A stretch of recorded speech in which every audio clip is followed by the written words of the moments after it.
Olá, radionauta! Meio-dia, panela no fogo, barriga vazia e o programa Almoçando com Feijão, na sua segunda edição, está no ar. Com apoio da Matric do Homem Bike, Área Informática, Xcret, Lotérica Sombrio, Pacheco Madeireira e Construtora, CDL de Sombrio e Sebrag, estamos convidando você para juntos navegarmos pelo mundo da informação, porque está chegando a todo o sul de Santa Catarina, litoral norte do Rio Grande do Sul e o planeta com transmissão ao vivo pelo Facebook, o programa Almoçando com Feijão, onde você fica sabendo de tudo que aconteceu e acontecerá em Sombrio, região, Brasil e também no mundo. E vamos às nossas principais manchetes de hoje. O governo Temer é reprovado por 72% dos brasileiros, aponta a CNI e Ibope. Colombo antecipa para quinta-feira o ato de renúncia ao governo de Santa Catarina. Decisão do STF contra Lula tem repercussão mundial. General humilha Lewandowski. Será eternamente um advogadozinho de porta de cadeia. Relator defende continuidade do processo que pode caçar o mandato do deputado João Rodrigues. A nossa receita de hoje é falso molho branco. Confira a receita daqui a pouco. BBB 18. Na festa disco, Viegas revela que votará em Breno ou Paula, caso vire líder. E pai interrompe pedido de casamento à filha com cartaz "Diga não" nos Estados Unidos. Tudo isso e muito mais você acompanha a partir de agora no programa Almoçando com Feijão. E vamos, nesta quinta-feira, linda, maravilhosa, ensolarada, que está com uma temperatura agradável, não está muito quente, pois estamos no outono, a nossa reflexão espiritual de hoje. E ela nos vem da Epístola de Paulo aos Hebreus, capítulo 6, versículo 9, que diz o seguinte. Aliás, Paulo dizia aos Hebreus: Mas de vós, ó amados, esperamos coisas melhores. Interessante. Vou repetir. Mas de vós, ó amados, esperamos coisas melhores.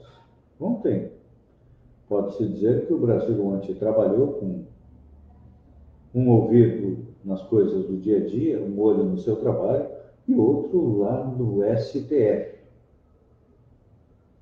Porque tudo indicava que os nossos juízes da Suprema Corte iriam salvar a pele do ex-presidente Lula. E normalmente a gente comenta com amargura o progresso aparente dos ímpios.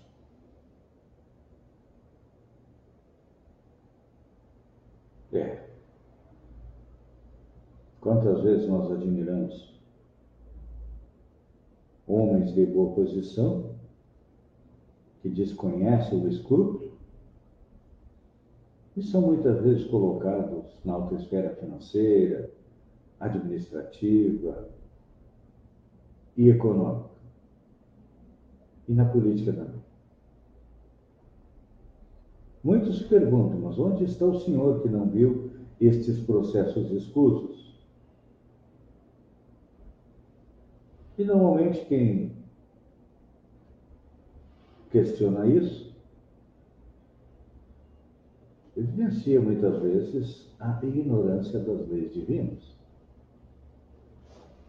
Porque, no primeiro momento, parece que aquele tesouro que é roubado pelo homem perverso vai servi-lo para sempre. Mas nós estamos vendo agora a justiça humana sendo colocada em prática contra alguém tão poderoso como o ex-presidente Lula. E não só ele. Tem outros que também estão na cadeia. O Eduardo Cunha, e tem mais gente que já foi condenada e está na cadeia.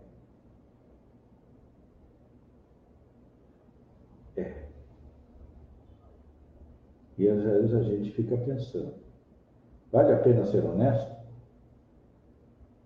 Enquanto que à nossa volta, tantos que roubam, não importa qual seja a esfera, federal, estadual, municipal, se dão bem, acumulam vantagens transitórias, mas eles esquecem de que mais dia, menos dia, vão ter que prestar contas a Deus do que fazem, do que fizeram e também do que pensam em fazer.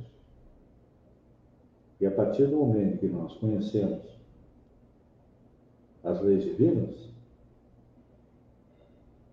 que Allan Kardec sintetizou lá no livro Céu e Inferno, que é a quarta obra que foi lançada por ele, no Código Penal da Vida Futura, que sintetiza a cada um de acordo com as suas obras, quem fez o bem, com certeza vai colher o bem. É que às vezes nós somos imediatistas. Eu planto bem hoje e já quero colher amanhã. A lavoura de arroz, quanto tempo leva para frutificar? Um dos que são exemplo aqui da nossa região, que a nossa região é produtora, a mandioca. Às vezes precisa ficar 2 anos sob a terra para poder produzir algo bom. E nós, muitas vezes, plantamos o bem hoje, amanhã já queremos colher. Provavelmente a gente ainda colhe alguma coisa nesta encarnação, mas a verdadeira colheita vem quando nós retornamos à pátria espiritual. Lá, nós colhemos os frutos porque plantamos a riqueza espiritual. E aí nós podemos dizer que nós somos os amados de Deus, porque seremos chamados para novas tarefas. E nós viemos, marchamos com alegria para este mundo de prova e expiação, porque sabemos que todos nós somos herdeiros do amor de Deus. Aqueles que plantam amor já colhem um amor breve. Aqueles que plantam o roubo, a felonia, o assassinato, o tráfico de drogas, vão colher também, mas choro e ranger de dentes.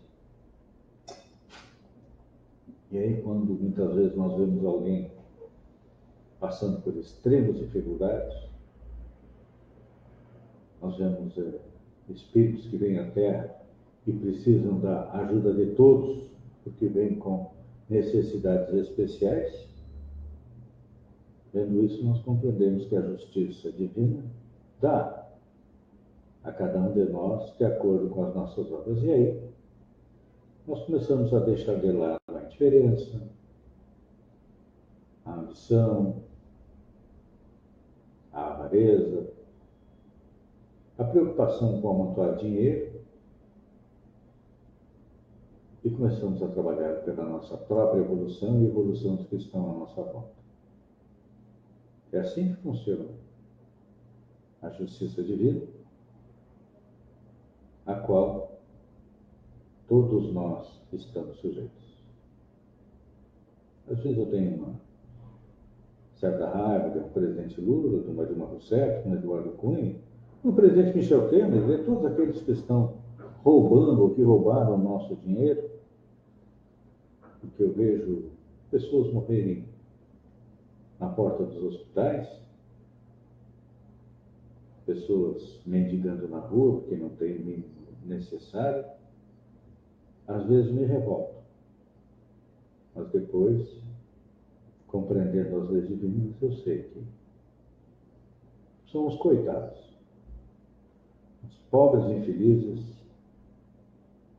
e utilizando o linguajar da maioria das pessoas, vão comer o pão que o diabo amassou nas próximas encarnações. Mas eles têm livre-arbítrio, eles podem retornar sobre seus passos e agir de maneira correta. Aí as suas penas serão atenuadas. Se não, infelizmente, a justiça divina é inflexível. Pense nisso, você que está me ouvindo. A mensagem de hoje eu dedico ao Roger Pereira, meu amigo, a Natália Canto do Vale, ao Márcio Nunes, deixa eu ver quem mais que está conosco aqui, a Juliana Roshalp, a todos os meus queridos radionautas, e vamos em frente. Depois, da nossa parte espiritual, da nossa reflexão, vamos relembrar fatos que aconteceram na história da humanidade para que possamos tirar boas lições. E hoje, dia 5 de abril, no ano de 1900, o príncipe de Gales, Eduardo VII, escapa de um atentado na estação de trem de Bruxelas. O autor queria se vingar das mortes provocadas pelos britânicos no sul da África. Os povos, quando submetem outros pelas forças, também sofrem a lei de retorno. Em 1923, Lord Carnarvon, arqueólogo que descobriu a tumba do faraó egípcio Tutancâmon, morre de uma doença até então desconhecida, chamada apenas de a maldição de Tutancâmon. Ele conseguiu, não só o Lord Carnarvon, como o outro também, eram dois, não lembro mais, não consigo lembrar do nome do outro, descobriram a primeira tumba de um faraó intacta, porque a maioria das que haviam sido descobertas até então haviam sido saqueadas pelos ladrões de túmulos, e essa não, estava intacta. Não só a múmia, mas também as riquezas, porque entre os egípcios havia a crença de que quando o faraó morria, escravos eram enterrados juntos para servi-lo no além. Para mim, os egípcios foi um dos povos mais espiritualizados que encarnaram na antiguidade. Em 1951, um tribunal americano condena à morte o casal Rosenberg, acusado de espionagem em favor dos Estados Unidos. Estávamos em plena Guerra Fria. Em 1965, a União Soviética fornece mísseis ao Vietnã do Norte, que acabou derrotando os americanos na Guerra do Vietnã. Em 1990, os Estados Unidos e a União Soviética anunciam que o presidente George Bush e o presidente Mikhail Gorbachev teriam seu primeiro encontro de cúpula nos Estados Unidos em maio ou junho daquele ano. Estávamos encerrando aí, começando a encerrar um dos capítulos da Guerra Fria. Em 1999, depois de 10 anos de reclamações, a Líbia entrega na Holanda os autores do atentado de Lockerbie, na Escócia, que causou 270 mortes. E no ano 2000 morre aos 56 anos a assaltante Dejane Suzano, a Lili Carabino.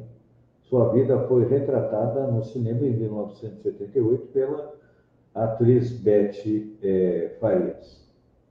Saindo da nossa parte cultural, vamos agora às principais manchetes de hoje. Pesquisa que foi divulgada nesta manhã diz o seguinte: governo Temer é reprovado por 70% 72% dos brasileiros, afirma o Ibope. O governo do presidente da República, Michel Temer, é avaliado como ruim ou péssimo por 72% dos brasileiros, aponta a pesquisa do Ibope, encomendada pela CNI, Confederação Nacional da Indústria, e divulgado nesta quinta-feira, dia 5. Esta foi a primeira pesquisa realizada após o decreto da intervenção federal na área da segurança pública do Rio de Janeiro em fevereiro. E após também Temer declarar a intenção de concorrer à reeleição à presidência este ano. No último levantamento, realizado em dezembro do ano passado, a porcentagem dos que consideravam o governo ruim ou péssimo era de 74%. Em setembro, a penúltima pesquisa, o índice estava em 77%. Segundo o levantamento, Temer é considerado ótimo ou bom para 5% da população.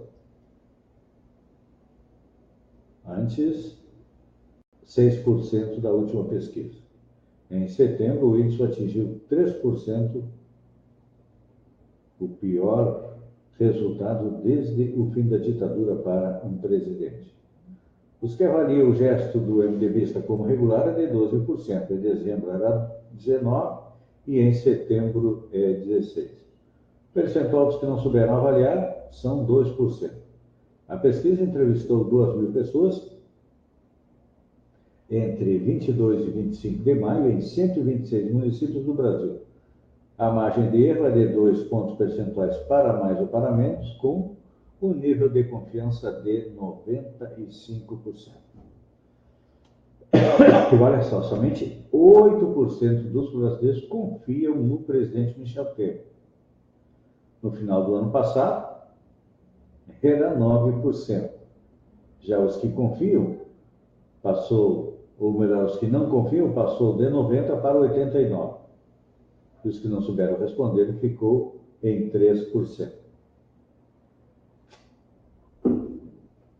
Não sei o que o presidente Michel Temer espera com esses dados. Ele quer se reeleger presidente, ele sonha, mas acho que é muito difícil isto acontecer. Ainda mais agora que onde se percebe, provavelmente aí teremos uma nova denúncia da Procuradoria-Geral da República contra o presidente Michel Temer. Seria a terceira. Nas outras duas, ele conseguiu adquirir votos para se safar. Não sei se ele vai conseguir isso, porque nós estamos no final do mandato. Final de mandato, normalmente,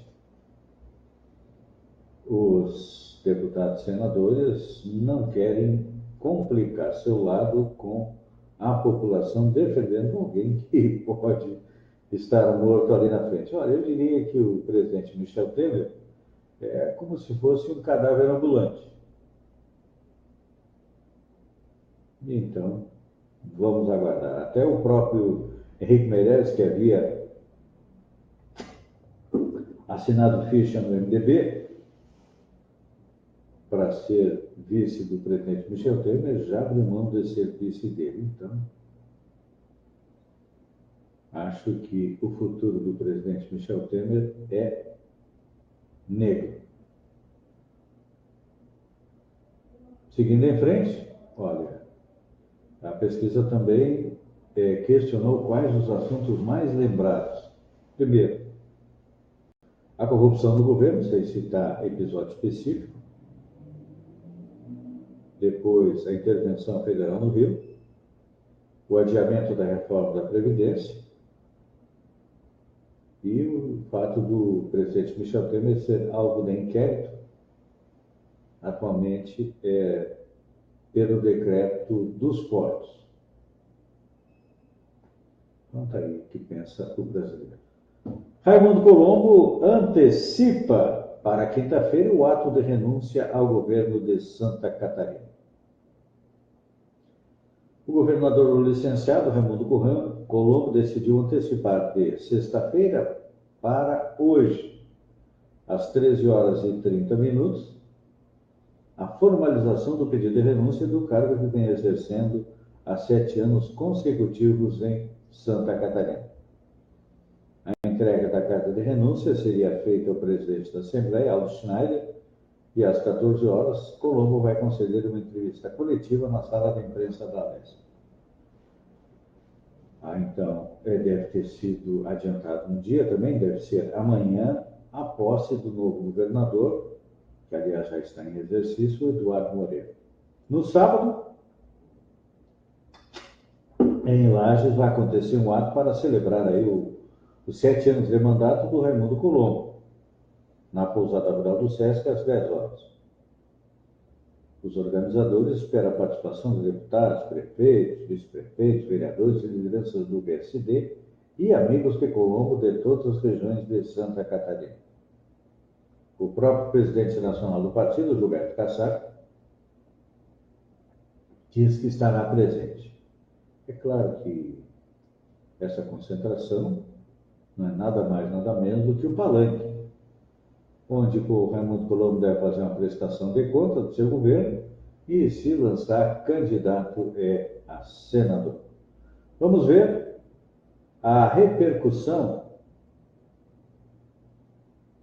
da votação do STF contra o presidente Lula. Antes, lembrando que são 12 horas e 22 minutos, quem mais que está comigo? Márcio Nunes, já falei. Jane Margotti, Dr. Jorge, beijo no coração, um abraço na Zana, sua esposa, Jair Moreira, que hoje está triste, sofrendo bastante com a perda do seu avô, mas ele já está amparado pela espiritualidade. E o Denilson Firmino Chefe, que virou meu radionauta de carteirinha. A todos eles aí, um beijo no coração e vamos em frente. Decisão do STF contra Lula tem repercussão mundial. A rejeição do habeas corpus preventivo do ex-presidente Lula, ocorrida na madrugada desta quinta-feira, dia 5, ganhou repercussão internacional e foi destaque dos principais jornais do mundo. O italiano Corriere della Sera destacou a rotação de Rosa Weber como provável desfecho desfavorável ao petista, principalmente porque a ministra era tida como maior incógnita do julgamento, apesar de ser contra a prisão de condenados em segunda instância. Ainda na Itália, La Repubblica diz que o veredito foi sofrido, mas que o jogo não está totalmente encerrado, pois Lula ainda tem uma última carta para jogar, fazendo referência à possibilidade de que a defesa tem de protocolar até o dia 10 o novo recurso no TRE. Até vai protocolar. Mas sabe que como dizem meus amigos juristas, um recurso procrastinativo, ou seja, vai tentar só espichar o prazo em que ele vai estar fora da cadeia. Porque depois tchau, pichulé. O que mais que nós temos aqui? Vamos continuar com a repercussão internacional. O El País, da Espanha, manteve seu site atualizado em tempo real, acompanhando voto a voto, e explicou também sobre o julgamento. O americano New York Times seguiu a mesma linha e fez a cobertura destacando que a Corte do Brasil estava avaliando a petição de Lula para evitar sua prisão. O Washington Post, por sua vez, recordou que, apesar de tudo, Lula está no topo das pesquisas de intenções de voto para a próxima eleição presidencial. Na França, o Le Monde entrevistou um metalúrgico direto do sindicato onde o petista seguia o julgamento e destacou na sua capa: a derrota fez sinal verde para o encarceramento do ex-presidente. O também francês, Le Figaro, ressaltou que o político de 72 anos está agora preso nos tentáculos do maior escândalo de corrupção da história do país.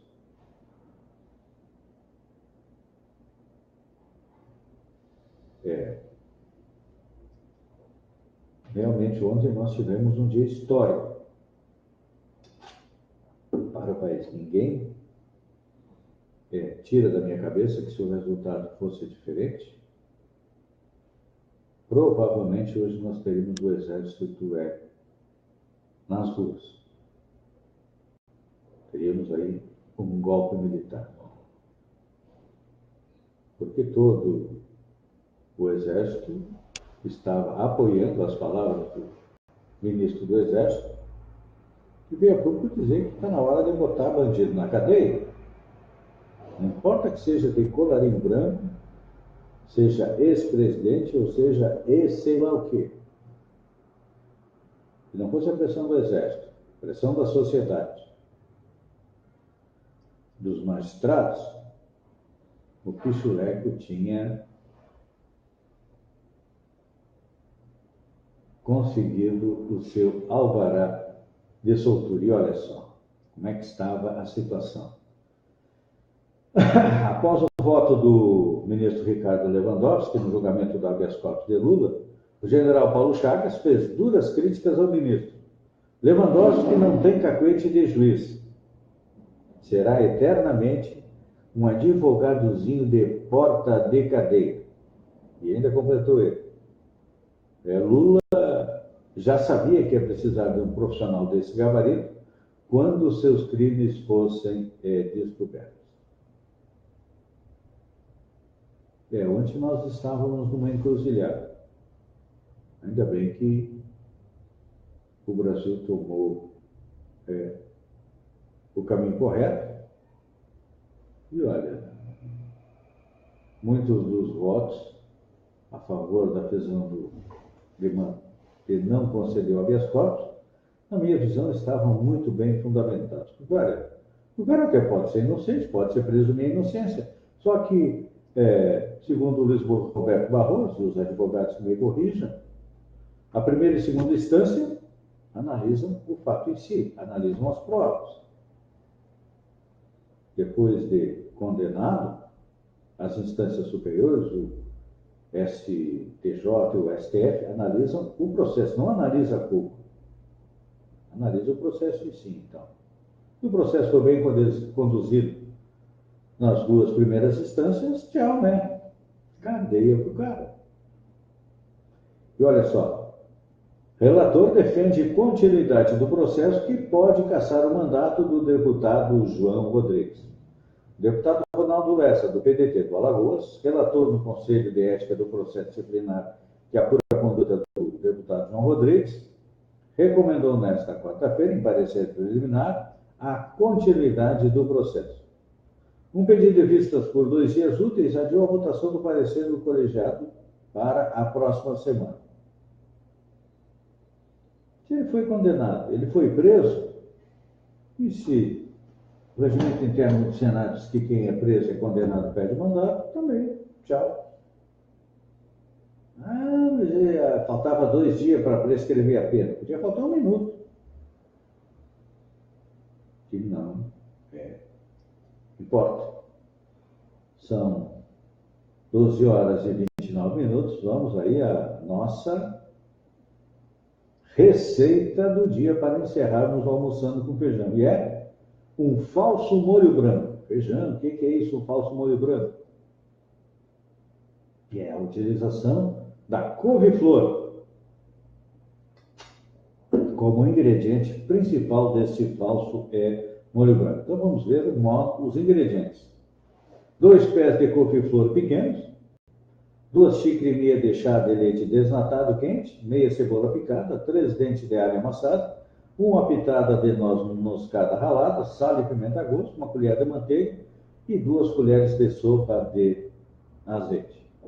Modo de preparar: começando pela couve-flor, lave, retire os floretes e corte em pedaços pequenos e reserve. Em uma panela, coloque o azeite, coloque a cebola, o alho para refogar. Em seguida, adicione os pedaços da couve-flor reservados. Coloque noz moscada, sal e pimenta.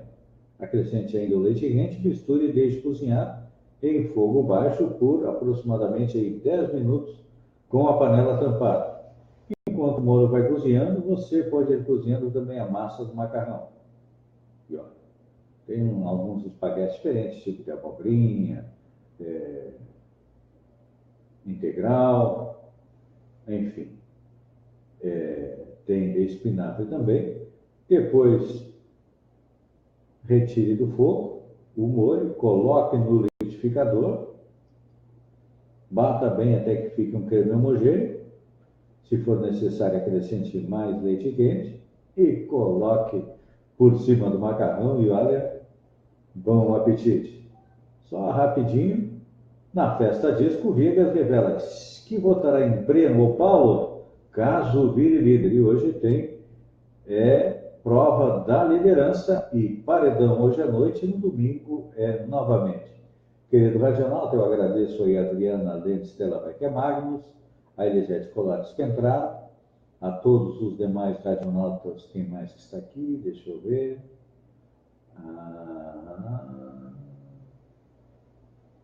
A Juliana Roshalp, um beijo no coração de cada um de vocês, fiquem com Deus e que Deus permita que estejamos juntos amanhã, às 7 horas da manhã, na primeira edição do programa Almoçando com Feijão. Agradeço aos patrocinadores, a Matrícula Home Bike, a Informática, a X-Cred, Lotérica Sombrio, Pacheco Madeireira Construtora, CDL de Sombrio e Sebrae. Agradeço a você, um beijo no seu coração e até amanhã com a primeira edição do programa Almoçando com Feijão.